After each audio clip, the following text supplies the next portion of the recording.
Hello, everybody. This is your coach, Amy Tremayne, and today I wanted to talk to you about the trends report on MetroList. This is an amazing tool that you can use to become a real estate expert and have much more in-depth conversations with your clients about the current real estate climate.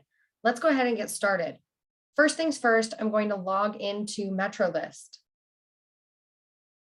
Then, of course, I'll need to enter into the prospector portion of MetroList. Once in Prospector, at the very top of your screen, you're going to see a button that says Trends. Go ahead and click on Trends. This is the Trends report, and based off of the selected information that you put into these boxes, it's going to pull specific numbers from the past sales. This is usually updated by the 10th of every month. So if you want to come in here and pull it for the previous month, you can. First, I like to go into the search criteria, and I specifically pick Sacramento, Placer, El Dorado, Yolo. Why? Because that's where I serve. If you're looking in other areas, maybe it's Yuba Sutter, maybe you're looking for Amador County, you can click the specific county that you want to work in. So I'm going to click Sac, Placer, El Dorado counties and unclick all metro. Also, you can even get as granular as the zip code, the city. You can change it for specific home type. I love to create a trends report when I'm working with buyers or sellers because you can show them the state of the market. For buyers, you can show them we are in a seller's market based off of statistics. They will need to be more aggressive with their offers. And for sellers, you can show them, hey, not every home is selling. We actually do have to continue to price it right in order to get your home to move. So I am going to select Sacramento, Placer, Yolo, El Dorado. I'm looking for single family homes, and I'm not looking for any specific date range except for the last 90 days. Once you've selected your criteria, then you can click show chart. It will process the information that you've given it, and it will create these charts for you. You can click on these, save the images, post them to your Facebook, any social media. You can also use the market highlight to understand the graph on a deeper level. And if you're not quite sure how to actually read the graph, no worries. There's a quick guide here that will explain to you what each of these graphs mean and how you can interpret it. The best part about this is the market summary right here at the top. If you click on market summary, it's going to ask you to enter your MLS information. If you enter your MLS agent ID, it's going to pull your information and brand this market summary to you. I have all my information here that I want in there, and I'm going to click market summary. It's going to download a PDF version of this report for me. And look, it's branded to me with my picture and my information. How did I get that information in there? You'll want to make sure that you've gone on to the MLS and updated your agent profile so that it is accurate with all the information you want it to contain. I'm going to make this a little bit bigger so that you guys can see what I'm looking at here. So it tells them where I'm pulling information from. This is for December 2021. It's actually pulling information for November. Why? Because December is not complete as of yet. So what does it say?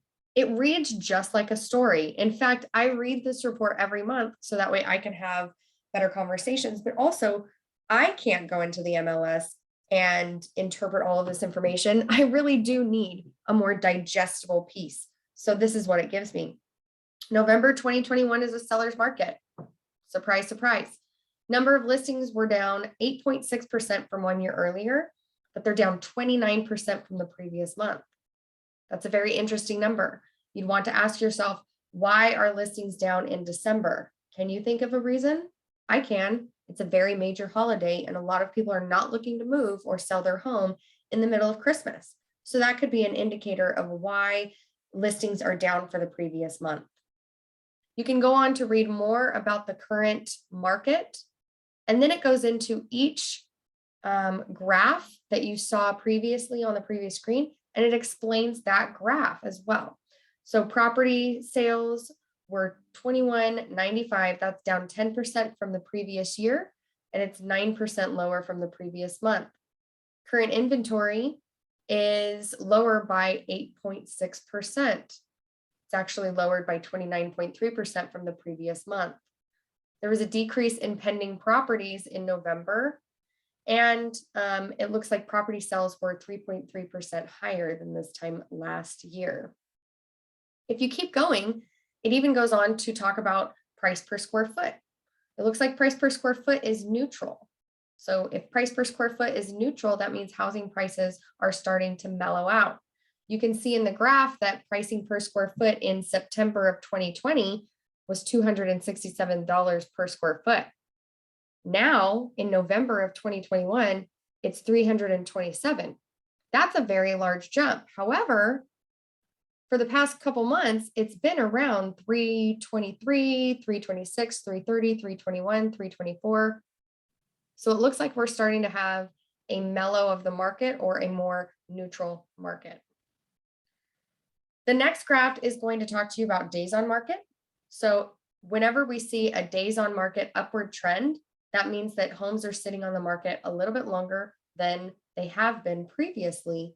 So you can see that in May of 2021, the height of the crazy market, homes were only sitting on the market for about 11 days. That means if you're working with a seller and the home has been on the market for more than 2 weeks, it's most likely overpriced. Now, in November of 2021, we're up to 19 days on market. It's starting to mellow out. Also, this is the sold price versus list price. So if you put a home on the market, the average is that you're going to get at least the list price for it. So that means if you list a home for $300,000, you're most likely going to get $300,000. Now there are exceptions to the rule. You could put a home on the market for less than market value, and then you're going to get quite a bit more. So you have to understand that these numbers are averages across all single family homes across all those counties that I selected.